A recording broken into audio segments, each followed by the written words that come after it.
આજે આપણી સાથે એક એવા વ્યક્તિ જોડાયા છે જેમને પરિચયની તો કોઈ જરૂર નથી, પરંતુ તેઓ આમ આદમી પાર્ટીના અધ્યક્ષ અને ખૂબ જ મોટા પત્રકાર ગુજરાતની અંદર કહેવાય છે. તેઓ હાલ જ વિપස්සના પૂરી કર્યા બાદ હવે મેદાનની અંદર આવ્યા છે. પહેલા તો ઈસુદાનભાઈ, વિપસ્યના આમનો અનુભવ કેવો રહ્યો તે જણાવો. બિલકુલ, વિપશ્યના સાધના એક અંતર મનને જાણવાની સાધના છે.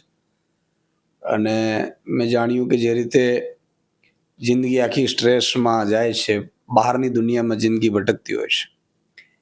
હું ધ્યાન તો વર્ષોથી કરતો હતો, પણ પછી જ્યારે અરવિંદજી દર વખતે જાય છે, દર વર્ષે, એટલે અહીંયા ચૂંટણી વખતે મને કીધેલું કે તમે વિપશ્યના કરો. પછી હું લાસ્ટ યર કચ્છમાં ગયો હતો, વાડામાં. ખૂબ સારો અનુભવ રહ્યો. તપસ્યા કરી 10 દિવસ મૌન પાડવાનું હોય, આર્ય મૌન હોય, કોઈને બોલવાનું હોય, જોવાનું હોય, જાતે હાથે લઈ લેવાનું હોય, જમવાનું. એક સંન્યાસીની ભિક્ષુની જેમ જિંદગી 10 દિવસ અને 10 થી 12 કલાક ધ્યાન કરવાનું, તપસ્યા કરવાની. એટલે અંતર્મનને ખૂબ બધી શક્તિઓ મળે છે. તો મને જાતે અનુભૂતિ થઈ. પછી હમણાં મહેસાણા પણ કરીને આવ્યો અને ખૂબ નવી એક ઉર્જા સાથે લોકોની સેવામાં પાછા લાગી ગયા છે. લોકોને શું કહેવા માંગશો વિપස්සના માટે? બિલકુલ, વિપશ્યના છે એ સાધના દરેક, હું તો એમ કહું છું, અત્યારે બહુ સ્ટ્રેસમાં જિંદગી જીવે છે બધા લોકો. બાહ્ય એટલા બધા અત્યારે ઓપ્શનો છે કે જેમાં આપણે જીવ પરોવીએ છીએ, પણ ક્યારે અંદર જોતા નથી. તમે મંદિરોને દર્શનો કરો, બીજે જાઓ, ધાર્મિક સ્થળો હોવું જરૂરી છે, પણ જ્યારે વિપશ્યના છે ને, એ અંદરના મંદિરને દરવાજો ખોલવાની છે. એટલે જે આપઘાતના કિસ્સાઓ વધે છે, જે વિપશ્યના કરી આવશે ક્યારે આપઘાતનો વિચાર નહીં કરે. ગમે તેવી પરિસ્થિતિ હશે, એ પોતાની ક્ષમતા નહીં ખોએ. રાગ અને દ્વેષ એ બેને ઓછા થવાની શરૂઆત થઈ જાય છે. પોતાના આપણે જેના ઉપર નામ અને જે શરીર ઉપર આપણે અભિમાન કરતા હોઈએ છીએ, એ શરીર નથી રહેવાનું, નામ નથી રહેવાનું. એ આપણે ખબર ક્યારે પડે છે? બુદ્ધિથી ખબર પડે છે. પણ વિપશ્યનામાં એ જ્યારે એક એક પરમાણુ કણથી બનેલું છે શરીર, અને એ નષ્ટ પણ થતું જાય છે. તો એ અનુસંધાને જાગૃત અવસ્થાથી ખબર પડે છે. એટલે મને લાગે છે કે જે લોકો આવું વિચારતા હોય ચોક્કસ એકવાર જવું જોઈએ. જી સુદાનભાઈ, હવે મારે તમને એ પૂછ્યું હતું કે આમ તો સરકાર આપણે દેશની અંદર બેટી પઢાઓ બેટી બચાવોની વાત કરતી હોય છે, ત્યારે ભારતની બેટી કે જે કોલકાતાની અંદર એક ડોક્ટર તરીકે નોકરી કરતી હતી, તેની સાથે આવી રીતે દુષ્કૃત્ય કરવામાં આવ્યું, તેને મોતને ઘાટ ઉતારી દેવામાં આવી. ઉપરાંત તેમના મા બાપ જ્યારે તેમને મળવા આવે છે, તેમને જોવા આવે છે, તો તેમને 2 કલાક સુધી બહાર ઊભા રાખવામાં આવે છે. શું કહેશો આ ઘટનાને લઈને તમે? બિલકુલ, જુઓ, અત્યારે સરકારો એક તો માનસિક સ્થિતિ લોકોની પણ એટલી થઈ ગઈ છે. રાક્ષસો અત્યારે રાવણો ઘરે ઘરે ફરી રહ્યા છે. બીજી બાજુ સરકારો હંમેશા પોતાના રાજ્યમાં કંઈ બને એટલે ઢાંકવાની કોશિશ કરે, બીજા રાજ્યમાં હોય એટલે કૂદી કૂદીને એ કરે. પશ્ચિમ બંગાળમાં દુઃખદ ઘટના બની છે અને આરોપીઓને બચાવવાની કોશિશ થઈ રહી છે, ખૂબ દુઃખદ છે. તમે જુઓ, મણિપુરમાં એ શીખ્યા ક્યાંથી આ બધા? મણિપુરમાં નગ્ન સ્ત્રીને ફેરવવામાં આવે છે ને એમાં એક પછી એક ઘટનાઓ, વારદાતો બને, આખું મણિપુર સળગે છે. જ્યારે પ્રધાનમંત્રી ત્યાં જઈ નથી શકતા, પહોંચી નથી શકતા. વિદેશમાં જઈ પહોંચી શકે છે, પણ મણિપુરનો રસ્તે નથી પહોંચી શકતા. તો બીજા રાજ્યોને પણ આ એક મળે છે કે મારા રાજ્યમાં આને આમ થયું, આને આમ થયું. એટલે પ્રજાનો ખો નીકળી રહ્યો છે. એટલે બહુ દુઃખદ ઘટના છે. એક એવી વ્યવસ્થાઓ ઊભી કરવી પડશે હવે આપણે, જે સોશિયલ મીડિયાથી, ગૂગલ મેપથી, એમાં નવા ફીચર્સ સાથે, કે માની લો કે કંઈ પણ કોઈ સ્ત્રીને તકલીફ પડી હોય અને કોઈ સ્વિચ દબાવી દે તો એ અલાર્મ વાગી અને એની વ્યવસ્થા ટેકનિકલી ઊભી થઈ શકે એમ છે. એ દિશામાં આપણે સરકારોએ પણ વિચારવું જોશે. અને દીકરીઓની બેટી બચાવોની વાત કરીએ છીએ, રાખડી બંધાવે છે, પણ ગુજરાતમાં પણ દરરોજ 6 દીકરીઓ ઉપર બળાત્કાર થાય છે. 6 દીકરીઓ રોજ. અને કારણ કે ગરીબની હોય, સામાન્ય વર્ગની હોય, તો કોઈ આવતું પણ નથી. એટલે બહુ દુઃખદ ઘટનાઓ બની રહી છે. સુદાનભાઈ, આપણે ગુજરાતની અંદર ગુજરાત સરકાર છે તે વિકાસના બણગા ફૂંકતા થાકતી નથી. ત્યારે હાલમાં જ એક રિપોર્ટ રજૂ કરવામાં આવ્યું છે કે જેમાં ગુજરાતની અંદર 1 કરોડ કરતા પણ વધારે ગરીબો છે. આ ઘટનાને કઈ રીતે જુઓ છો? શું કહેવા માંગશો?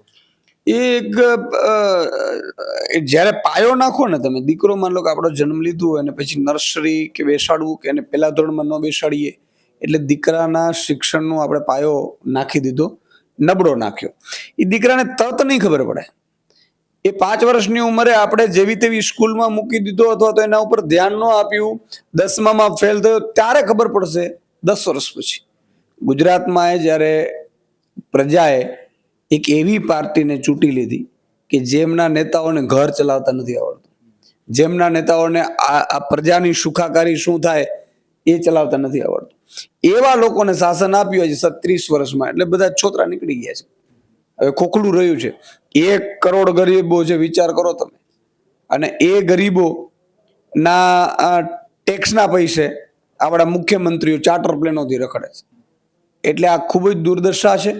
આ પ્રજાએ જાગવું પડશે કે જેવા લોકોને ખરેખર એક મકાન ભાડે તમે આપો ને તો મકાનને આ લોકો વેચી મારે એમ છે. આ શિક્ષણ, ગરીબો કેમ વધ્યા છે? એને નીતિઓ એવી બનાવી ઉદ્યોગપતિઓ અમીર થાય અને ગરીબો ગરીબ થાય. તમે જુઓ, ગૌચરની જમીનો ખેડૂતોને ગરીબોને ન આપી, સાંથણીની જમીન દલિત સમાજને ન આપી, બધા કબજો કરી લીધો ઉદ્યોગપતિઓ. ખેડૂતોના દેવા માફ ન કર્યા, ઉદ્યોગપતિઓના દેવા માફ કર્યા. હવે જે ચાર્ટર પ્લેનથી રખડે છે એને 2000 કરોડ રૂપિયા હું કામ માફ કરે છે ભાઈ? એના કરતા બિચારો ગરીબ માણસ છે કે જે એક તુફાનની કે છોટા હાથીની લોન નથી ભરી શકતો, એના માફ કરો ને તમે. ઈ નહીં કરે, એને જેલમાં જવું પડશે. અને વિજય માલ્યા વિદેશમાં ફરે છે. એટલે આ નરેન્દ્ર મોદી અને ભાજપની આ નીતિ છે. પ્રજાને ધર્મના નામે ઝઘડાવડાવો અને પાછળના દરવાજે બધું લૂંટી માલ ને પોતાના ઘર ભેગું કરી દો. આ એવું કર્યું છે. અત્યારે સમૃદ્ધમાં સમૃદ્ધ પાર્ટી ભાજપ છે. અત્યારે તમે જુઓ કમલમ કેવા છે. અને સંસદમાં પહેલા જ વર્ષે હજારો કરોડનો ખર્ચો કર્યા પછી પાણી ટપકે છે. કમલમમાં ક્યાં ટપક્યું?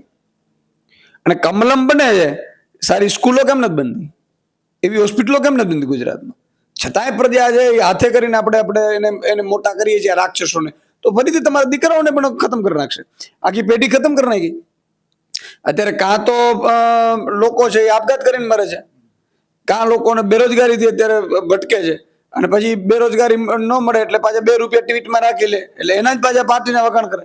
ભાજપ એટલી કડાકારી પાર્ટી છે કે જેનો બાપ કોરોનામાં રસી ન મળે, હોસ્પિટલમાં બેડ ન મળ્યું ને, એને મૃત્યુ પામ્યો ને, એનો દીકરો બિચારો કેટલું બ્રેન વોશ થયું છે, 400 પારના નારા લગાડતો. જેમની બેન દીકરીઓ ઉપર દરરોજ એ નોકરીઓ નથી મળતી, લાઠીઓ વર્ષે છે, પોલીસ લાઠી મારે છે ભાજપની, એના ભાઈઓ 400 પારના નારા લગાડતા. એટલે ભાજપની કલાકારીને સેલ્યુટ મારવી પડે કે લૂંટે છે ને છતાં એ વખાણ કરાવડાવે પોતાનું. આ સ્થિતિ છે. લિટર એન્ટ્રીને પીએમ મોદી દ્વારા પરત ખેંચવાની વાતને તમે કેટલું જોખમકારક માનો છો સુદાનભાઈ? એક તો એ વસ્તુ છે કે ભાજપની નીતિ કેવી રહી છે, એ હંમેશા ગરીબો વિરુદ્ધ રહી છે. એસટી એસસી ઓબીસી થી ભાજપને નફરત છે. ભાજપ એક જ વાત કરે છે, કોણ આવ્યો ભાઈ? તો એસસી છે. અચ્છા, એસસી છે, અમદાવાદમાં પ્રમુખ એસસી બને છે 18 વર્ષ, તો એને કહો કે બંગલામાં ન રહીએ, સામેથી મીડિયામાં આવે કે હું મારા ઘરનો ઉપયોગ કરીશ પણ બંગલામાં નહીં રહું. શું કામ? કે ભાજપનો પછીનો મેયર આવશે એ બંગલામાં નહીં જાય પોતે રહેવા માટે. આ ભાજપની નીતિ છે. અને એટલા માટે આણે એવું કર્યું, ઉચ્ચ જેટલા પણ અધિકારીઓ હોય, ઉચ્ચ અધિકારીઓ સાથે જમવાનું હોય, ઉચ્ચ અધિકારીઓને રોજ મિટિંગોમાં બોલાવવાનું હોય. એટલે ભાજપ અને નરેન્દ્ર મોદી એવું ઈચ્છે છે કે એસટી એસસી ઓબીસીના વ્યક્તિઓ આવે જ નહીં. અને એટલે ડાયરેક્ટ ઉદ્યોગપતિઓ પણ નિયુક્તિઓ કરી શકે લિટરલ એન્ટ્રીથી. અને એટલા માટે આખો ખેલ કર્યું હતું. જો કે અત્યારે તો 240ની છે, એટલે આજે તો આ પાછું ખેંચી લીધું, પણ 2018 થી આ ભરતીઓ કરે છે ડાયરેક્ટ. અને યુપીએસસીમાં પરીક્ષા આપ્યા વગર, એને આરક્ષણ વગર, એસટી એસસી ઓબીસી નું આરક્ષણ નહીં, એટલે આરક્ષણને ખતમ. તો તમારું જરૂર શું છે?